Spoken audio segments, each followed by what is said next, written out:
With us, let's bring back constitutional lawyer Kamotho Waiganjo. Bonakili, let's wind up with this very quickly. Now, the bill is expected to go next to Parliament, where a simple majority from each house is needed. Many expect from here it will go to a referendum. Now, those opposed to the BBI are saying this is where they will try to shoot it down. It turns out it doesn't have to come back to the people. Talk to us about this provision. Is there a constitutional necessity for a referendum? Now, I think let me first say the possibilities of where the bill goes from here is that it comes from the county assemblies, it goes to Parliament, both houses, and it is rejected by the House. The House is only required to pass it by a simple majority. If it is rejected, then it must go to a referendum. Now, if, however, Parliament, both houses accept the provisions of the bill is then sent to the President for assent. The President, the way the Constitution is framed, and don't forget that we don't have a referendum act, so there are some issues that are not fully resolved. The way the provisions are set out, the President seems to be the one to make a determination as to whether it has issues under Article 255, the protected provisions. If it does not have those provisions, he can assent and it becomes part of our Constitution. Now, obviously, there would be very significant legal challenges to a process like that.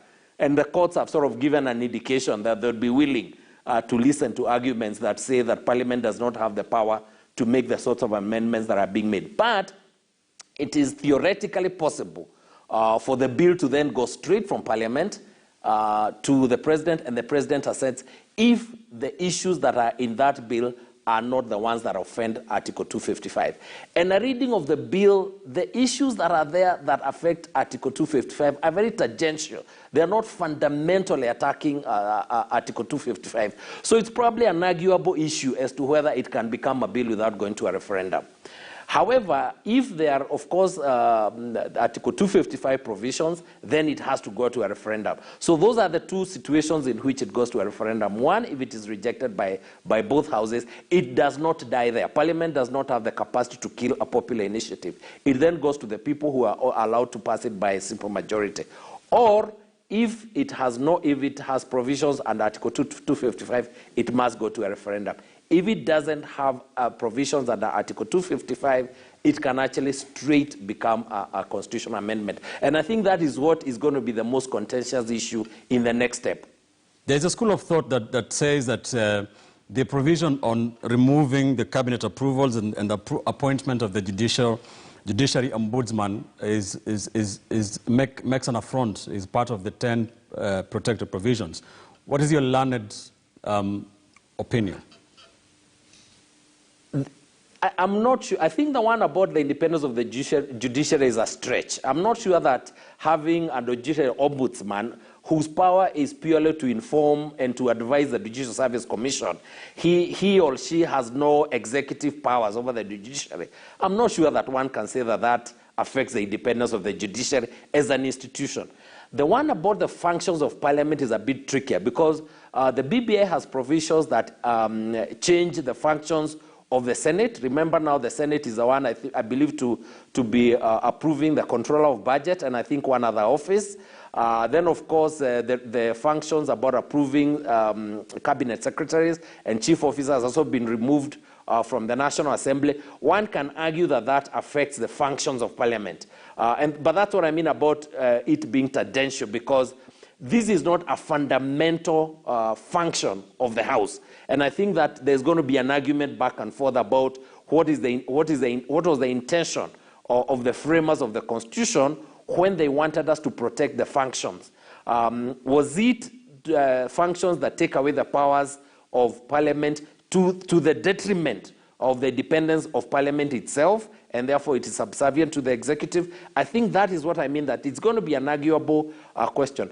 Politically, I think it might also be unwise because we have already told people that it is going to a referendum.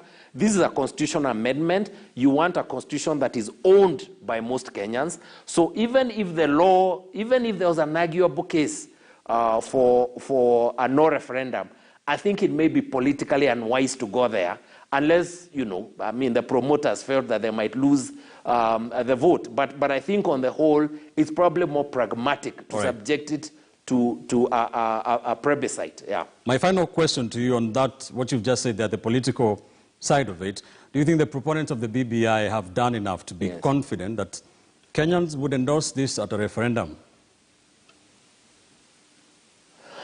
Yeah, remember where I started by saying the writers of the BBI were also fairly politically smart. I think they understand the issues that matter to Kenyans, the rank and file in the voting villages.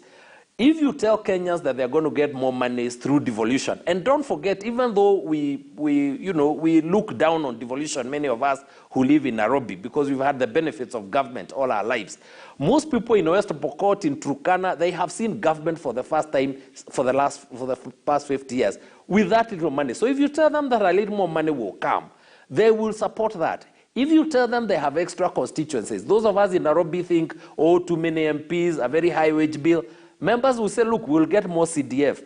If you tell them there's going to be a ward development fund for every fund, those things are attractive to the voter, and they're very easy to sell to the voter, more than to sell, oh, we have a bloated executive, there's going to be more people. People will say, we already have a bloated executive, let us have more money, at least we share with those at the top. So I think the argument for the BBI is much stronger than the argument against it, even politically. What has happened is that the arguments against the BBI have been very loud because of the political environment in which we find ourselves.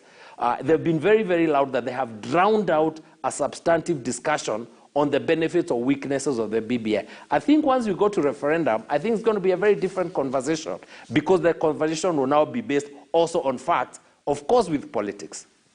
Thank you, sir. Constitutional lawyer Kamotho Waiganjo on the permutations and options for Kenyans as the Constitution of Kenya Amendment Bill 2020 goes.